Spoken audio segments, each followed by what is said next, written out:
Salam Indonesia, dari Sabang sampai Merauke, dari Miangas sampai Pulau Rote. Cintaku, kasihku kepada sahabat-sahabatku, kepada Bapak, Ibu, andai tolan, rekan-rekan, semuanya. Biarlah damai sejahtera yang melampaui segala akal akan melera hati dan pikiran kita dalam Kristus Yesus. Doa dan harapan saya, kekuatan Tuhan senantiasa menyertai roh, jiwa, dan tubuh kita, sehingga kita selalu memberikan yang terbaik bagi Tuhan dalam memuliakan kehidupan ini, dalam memuliakan Dia dalam kehidupan ini. Puji nama Tuhan, sebagaimana janji saya bahwa kita baca dalam Yohanes 17, doa Yesus untuk murid-muridnya. Haleluya. Ini menjadi gambaran bagi gereja Tuhan. Ya. Saya hanya bacakan ayat 1, tapi tugas Anda adalah membaca pasal 17 ini ayat 1 sampai dengan 26, ya. Karena ini merupakan renungan, saya akan membawanya secara singkat saja. Ayat 9, aku berdoa untuk mereka, bukan untuk dunia aku berdoa, tapi untuk mereka yang telah Engkau berikan kepadaku, sebab mereka adalah milik. Haleluya. Jadi Tuhan Yesus itu bukan berdoa untuk dunia, berdoa untuk murid-muridnya pada waktu itu. Berdoa untuk orang-orang yang menerima anugerah Allah. Berdoa untuk setiap orang, bukan untuk dunia ini. Karena dunia ini tidak mengenal Dia. Tapi Engkau mengenal Dia. Dan itu sebabnya saya mau katakan, yang pertama, ingatlah sebelum engkau meresponi apa yang Tuhan katakan kepada dirimu. Ingat bahwa dari ayat-ayat pembacaan, kalau Anda membaca ayat ini, maka Anda akan menemukan yang pertama, engkau milik Allah, kata firman Allah. Katakan kepada kiri kananmu yang ada, engkau milik Allah. Haleluya! Engkau milik Allah. Jadi kalau kita milik Allah, bangga dong. Anak presiden aja kita bangga. Ya. Apalagi anak Allah, raja di atas segala raja, pencipta langit dan bumi. Dan itu bukan saya yang mengatakan, tapi firman Allah mengatakan, Yesus sendiri yang mengatakan. Jadi responi, aku anak Allah. Aku anak Allah, engkau anak Allah, kita semua anak Allah. Anak raja sebenarnya kan. Yang kedua yang saya temukan, kata firman Allah ayat selanjutnya adalah, di mana dikatakan bahwa kita ada dipelihara oleh Tuhan. Jadi katakan kepada kalian, jangan takut kau dipelihara oleh Tuhan. Situasi memang boleh rumit. Situasi, keadaan, bahkan beberapa negara sudah mengalami diambang. Saya melihat di YouTube itu ada 60 negara. Tadi pagi saya mendengar ada kira-kira 8 negara akan siap bangkrut setelah Sri Lanka. Situasi yang sulit.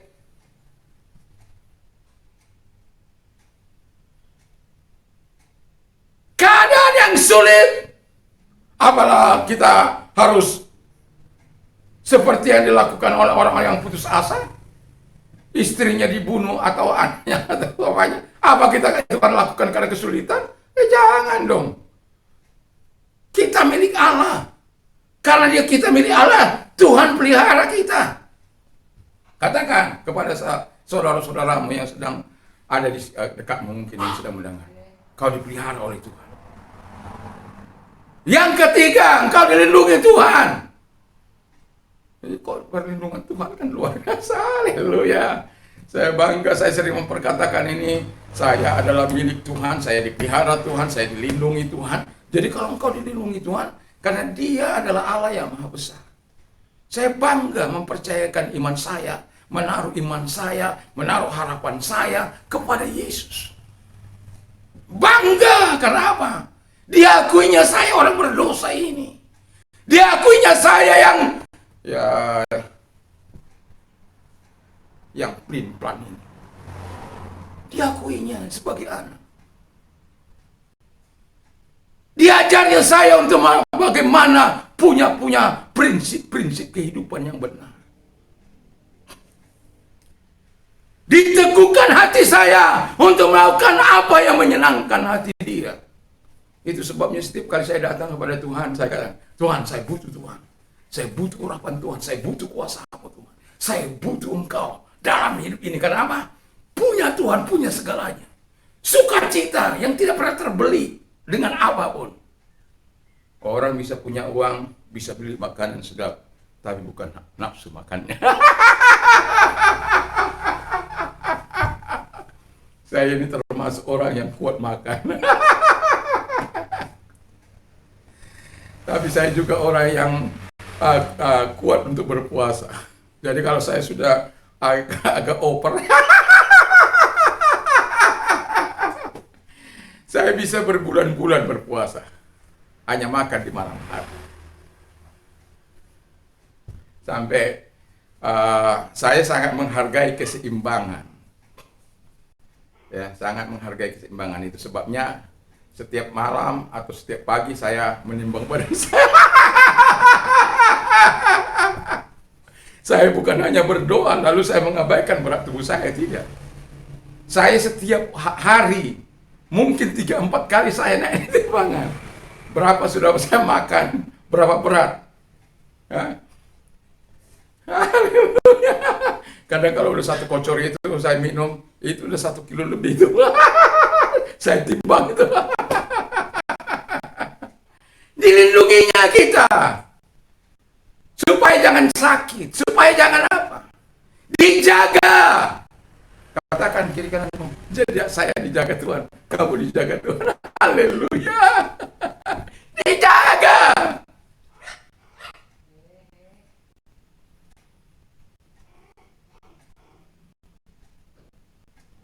Tema kita adalah saya adalah milik Tuhan.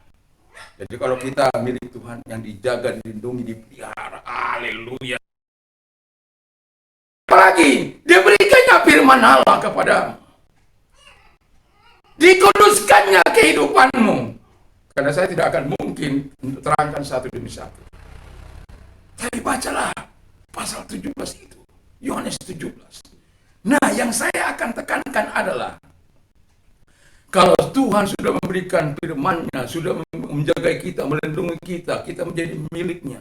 Apa yang menjadi respon?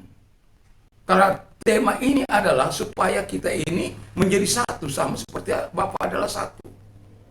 Kita tidak akan bisa menjadi satu kalau kita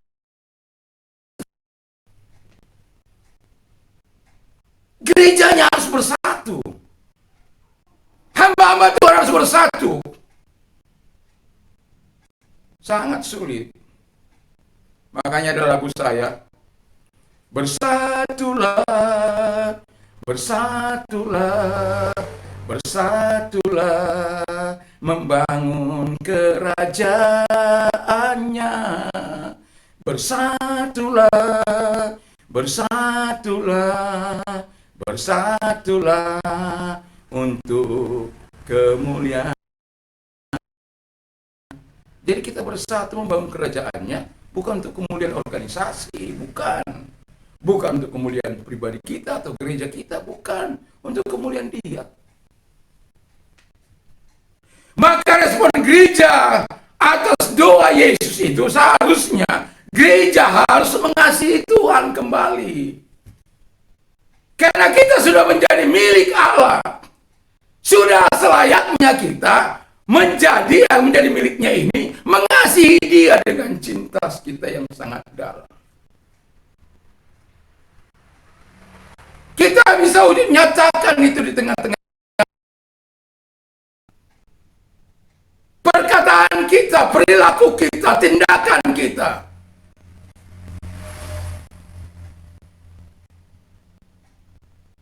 Yesus rela berkorban. Ada suami nggak mau berkorban. Saya sering menemukan di sini suami istri lalu belanja di tempat ini. Pak bayar. Oh, uang pulang.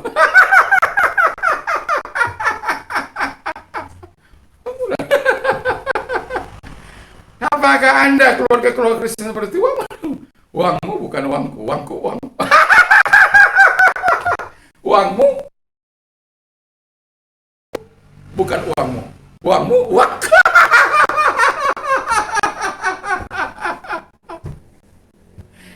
Aduh, itu menghambat berkat Allah turun. Harusnya ekonomi keluarga itu harus ditangani bersama. Nggak bisa. Namanya keluarga. Baik itu anak, baik apa, harus sepakat. Nggak bisa jalan sendiri-sendiri. Kalau anak suka-sukanya ngambil uang, nggak bisa itu. Karena semuanya nanti juga akan menjadi tanggung jawab bersama.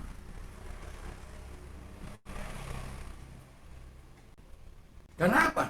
Kita orang-orang yang mengasihi satu dengan yang lain. Kalau ada orang mengasihi, dikatakan mengasihi, tapi benci anaknya, benci istrinya, mentelantarkan, dia enak-enak makan di luar sana, belanja keluarga nggak diberi. Orang Kristen, orang percaya lagi.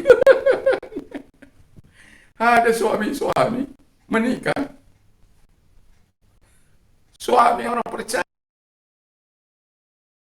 uangnya sendiri, uang istrinya dia pakai makan, uangnya dia pakai poya-poya, nggak gendeng. Dia tidak mengasihi, dia hanya mementingkan dirinya sendiri. Sementara kita katakan, jangan engkau mementingkan dirimu sendiri. Berkeluarga itu gak bisa mementingkan dirinya sendiri lagi. Sudah harus sama-sama. Ya.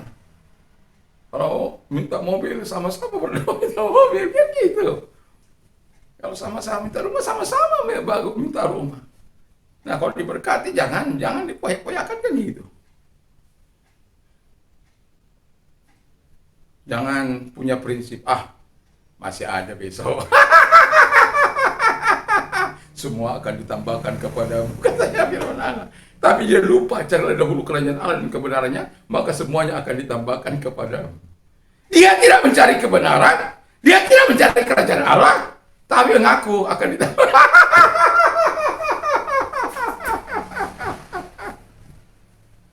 Haleluya. Saya kalau ada di hadapan saya sangat antusias, sangat semangat sekali. Karena saya merasakan bagaimana kita ini harusnya mengasihi Tuhan. Kadang ada tangisan yang kita sampaikan kepada Tuhan. Tangisan terhadap jiwa-jiwa. Bisakah Anda melihat orang-orang yang sedang menuju kepada kematian? Orang-orang yang sedang menuju kepada satu tempat yang sebenarnya bukan diinginkan oleh Tuhan.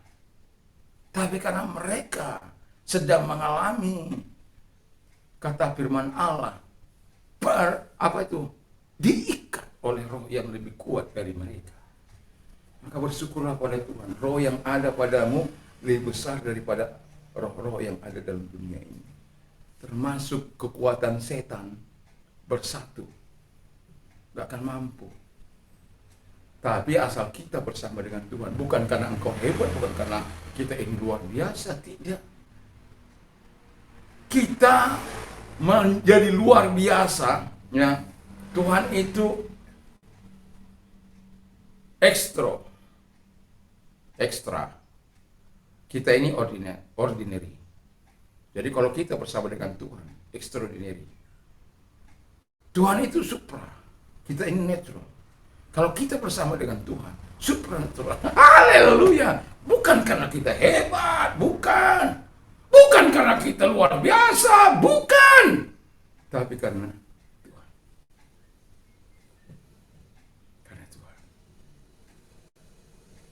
Haleluya. Saya mau katakan pada kita, mari kita mengasihi Tuhan. Yang kedua, kata firman Allah, respon kita dalam menyikapi sebagai milik Kristus itu yang dilindungi, dijaga, diberikan hidup kekudusan. Yang kedua, kata firman Allah, seharusnya hidup kita ini kita pakai untuk memuliakan Allah. Bersatu itu indah. Berdoa itu Bagus, apalagi gereja Tuhan berdoa bersatu. Aduh, saya bayangkan kalau hamba-hamba Tuhan sekota berdoa bersama-sama, menaikkan, menangis bersama-sama. Seluruh, aduh, ya kami tetap ada doa sekota. Saya masih ingat kami 3 orang, saya sudah sering kali katakan ini, memulai, dan saya bersyukur sampai hari ini kami masih bisa bertahan untuk melakukannya, karena kami tahu kami tidak akan pernah bisa kuat tanpa Tuhan. Di tengah-tengah situasi yang sulit apapun, kekuatan Tuhan senantiasa kita rasakan. Sekalipun di tengah-tengah penganiayaan, sekalipun di tengah-tengah kekurangan. Apakah kita tidak pernah mengalami kekurangan bertahun-tahun? Tapi apakah kita tidak bisa melewatinya? Melewatinya, sebab Tuhan katakan, aku menyertai engkau di dalam kesusahan. Baca itu Mazmur 91 ayat 14. Kita katakan, kalau engkau berseru, aku akan menjawab. Kalau dia berseru, orang yang mengasihi Tuhan itu, orang yang mengenal nama Tuhan itu, dijawab oleh Tuhan. Tapi kadangkala Tuhan izinkan kita melewati badai kita, melewati proses kita. Makanya Tuhan katakan, aku menyertai engkau saat engkau mengalami persoalan itu atau kesusahan itu. Supaya apa? Kita kuat, sama seperti Yusuf. Mengalami penderitaan, tapi akhirnya dibawa Tuhan menjadi pemimpin. Sama dengan Ayub, diberkati Tuhan 2 kali lipat. Jangan pikir kalau semua Anda berdoa lalu Anda nggak akan pernah mengalami kesusahan. Jangan pikir itu. Tapi yang saya tahu adalah ketika saya mengalami kesusahan seberat apapun, tangan Tuhan tidak pernah terlepas dari tangan saya. Dia terus menopang saya. Dia terus menyupport saya. Sekalipun di tengah-tengah kekurangan, sekalipun di tengah-tengah penderitaan, selalu bahwa di ujung sana ada secercah sinar. Kalau di dalam terowongan itu gelap gulita, tapi di ujung sana akan ada terang. Makanya tugas kita mengasihi lalu memuliakan Dia. Karena ada banyak hal yang sudah Tuhan lakukan dalam kehidupan kita. Ada banyak hal yang sudah Tuhan kerjakan dalam kehidupan kita. Katakan, mari kita memuliakan Tuhan. Haleluya. Mari kita memuliakan Tuhan. Jangan mengaitkan nama Tuhan dengan cara-cara hidup seperti Yesaya 59 itu. Mulut nggak bertobat, kebun binatang, kebun sayur. Jadi saya bilang, kalau apa, coba sekali-sekali kebun sayur, kangkung kamu, kol kamu, nggak mungkin nggak ada efeknya ya. Tapi kalau orang bilang, maaf kata, kebun binatang itu, wah, itu punya efek betul itu. Tapi nggak tahu juga apakah ada efek kalau dibilang orang, kangkung kamu, sayur kamu.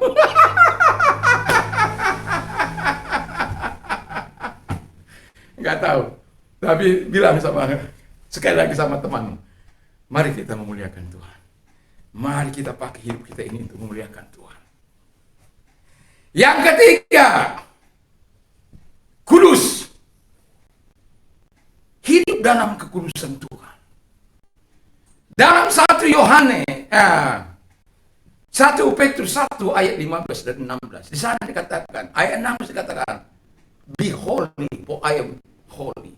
Jadilah kudus, sebab aku kudus.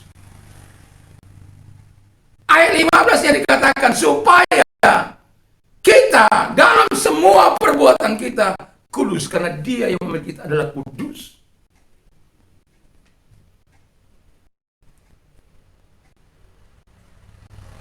As He be holy in all your conduct. Jadilah kudus dalam segala perbuatan, karena Dia memiliki kita itu kudus. Katakan kiri kananmu, mari hidup kudus.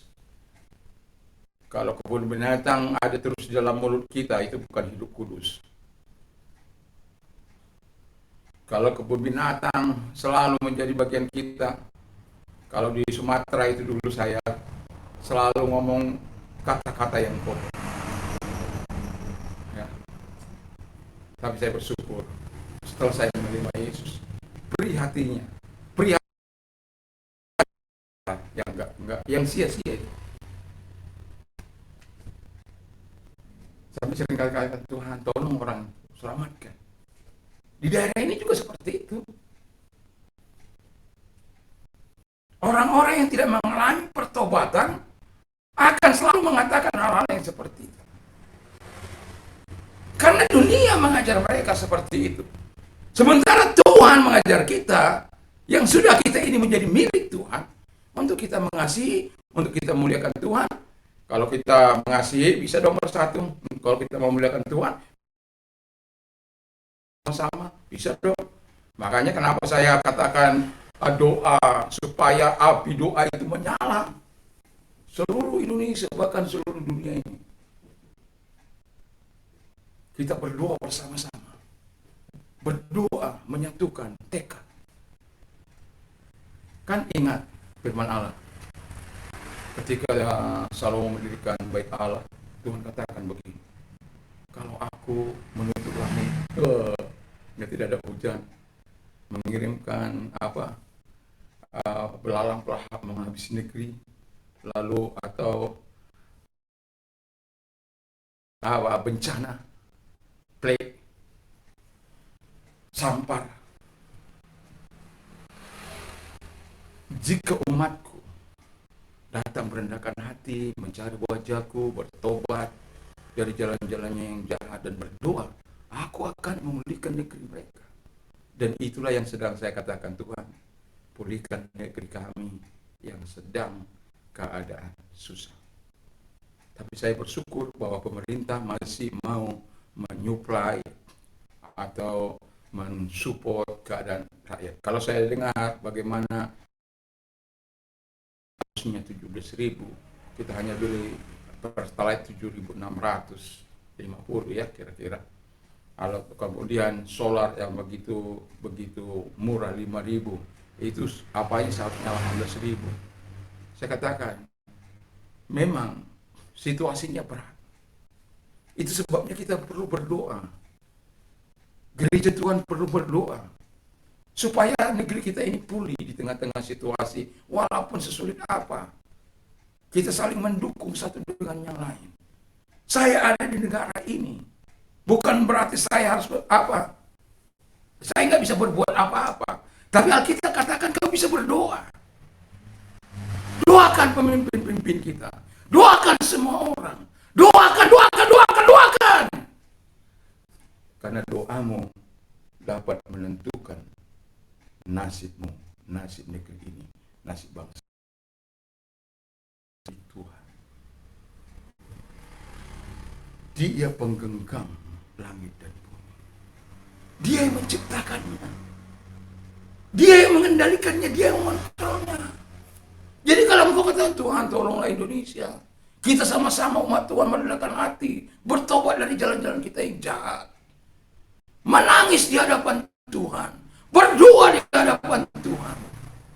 Masih ingat tentang Hizkia itu yang sudah dipinanti Allah mati? Udah, kamu titip aja pesan, atur semuanya. Tapi dia menangis. Keputusan Tuhan yang sudah diambil untuk dia meninggal dunia, pada akhirnya Tuhan ubah. Bahkan Tuhan perpanjang 15 tahun. Karena apa? Aku telah mendengar doamu dan tangisanmu. Weep bitterly. Tangisan yang sangat dalam. Tangisan yang penuh dengan kehancuran. Jadi, Anda nggak akan bisa penuh dengan tangisan yang dalam kehancuran kalau hidup Anda tidak dalam kekudusan Tuhan. Nggak akan bisa itu. Nggak akan bisa Anda buat-buat. Kalau Anda buat-buat, itu akan kerosok ke tempat orang lain.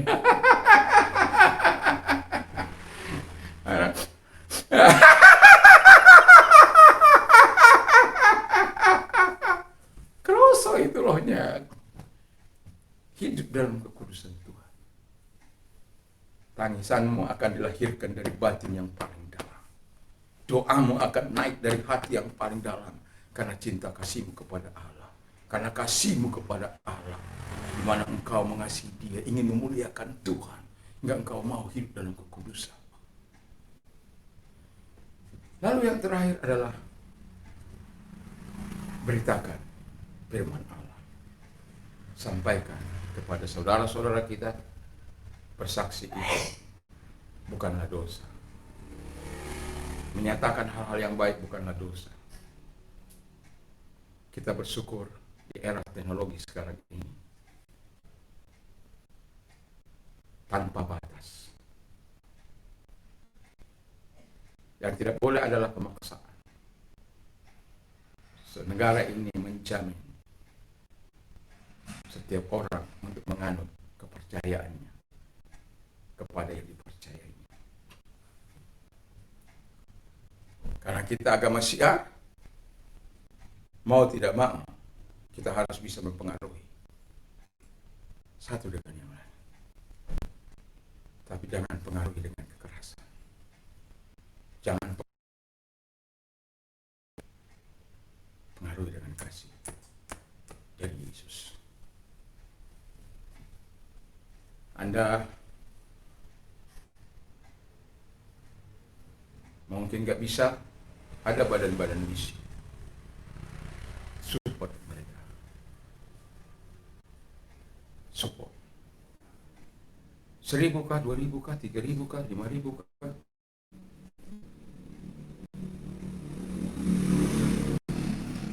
Belajar menyupport. Saya pun belajar untuk itu. Setelah saya tahu ada orang-orang yang punya hati seperti itu, dan saya mulai menyisihkan. Mungkin saya tidak bisa datang kemana mereka ada, tapi ada orang-orang yang siap datang ke tempat mereka. Dana kita mungkin sedikit, tapi kalau digabung oleh orang banyak, itu menjadi banyak. Berapa yang bisa kita buat? Lakukan. Itulah respon kita yang diharapkan oleh Tuhan. Supaya engkau mengasihi, memuliakan Allah, hidup dalam kekudusannya, dan jangan nikmati sendiri. Bagi cinta kasih Tuhan itu. Kau sudah menikmati yang terbaik. Berikan juga mereka di sekitar menikmati yang terbaik dari Tuhan. Tuhan Yesus memberkati. Mari kita Tuhan. Ya, kita berdoa. Terima kasih Tuhan buat berkat firman Allah. Tuhan tolong kami semuanya, sehingga kami yang menjadi milik Kristus ini dapat menjawab apa yang seharusnya kami jawab, yaitu Engkau berkata supaya kami menjadi satu sama seperti Bapa menjadi satu. Kalau kami bukan menjadi milik-Mu, kami tidak akan bisa itu Tuhan. Karena kami milik-Mu, kami yakin kami bisa. Kami bisa melakukan untuk kami bersatu. Karena Bapa, cinta kasih Bapa. Terima kasih Bapa di surga, terima kasih. Memenuhi setiap kami di dalam nama Yesus. Dan kami juga berdoa bagi pemerintah kami, diberkatilah pemerintah kami, presiden kami, dalam menghadapi situasi yang rumit ini, diberikan terus hikmat akal budi sehingga presiden kami terus tetap kuat dalam menghadapi situasi ini. Para menteri juga kami serahkan dalam tangan Tuhan sehingga mereka bersinergi satu dengan yang lain untuk menumbuh kembangkan perekonomian kami dan memutar perekonomian kami bagaimanapun caranya selama itu berkenan di hadapan Tuhan. Terima kasih sahabat-sahabat kami yang mengalami kesusahan, rakyat yang mengalami kesusahan. Doa kami kepada kami juga mengasihi mereka. Tuhan tolong mereka Bapa di surga. Kasihi mereka. Terima kasih. Dan bagi Anda yang sakit, disembuhkan Tuhanlah engkau. Bagi engkau yang mau menerima Yesus, buka hatimu dan katakan, ini aku Tuhan. Aku bagi engkau yang mau terima Yesus, ikuti doa saya. Dengarkan firman Allah. Di bawah kolong langit ini tidak nama lain yang diberikan kepada manusia yang olehnya engkau diselamatkan. Hanya dalam nama Yesus. Mari Tuhan Yesus, saya bersyukur. Saya sadar saya orang berdosa. Saya mengaku segala dosa dan kejahatanku. Basuh aku dengan kuasa darah-Mu yang suci. Firman berkata, setiap orang mengaku dosa dan pelanggarannya, Tuhan mengampuni. dan buat yang suci. Terima kasih buat semua. Aku mengaku segala dosa dan kejahatan yang pernah. Teruslah Engkau basuh aku dengan kuasa. Terima kasih juga Engkau telah memberikan kepada hamba-Mu ini untuk menjadi anak. Seberapa orang percaya kepada yang diberi hak untuk menjadi anak-anak Allah. Terima kasih Bapa di surga. Dan bagi Anda yang mau mengalami transformasi, taruh tangan-Mu di dada, Tuhan datang kepada mereka. Tuhan tolong mereka satu demi satu. Anak-anak kami diberkati oleh Tuhan yang dari TK sampai besar, mereka diberkati oleh Tuhan. Kebutuhan biaya sekolah mereka Tuhan memberkati, Tuhan tolong sehingga mereka menjadi anak-anak yang cerdas. Juga kami berdoa Tuhan Bapa di surga bagi orang-orang muda yang mencari pekerjaan.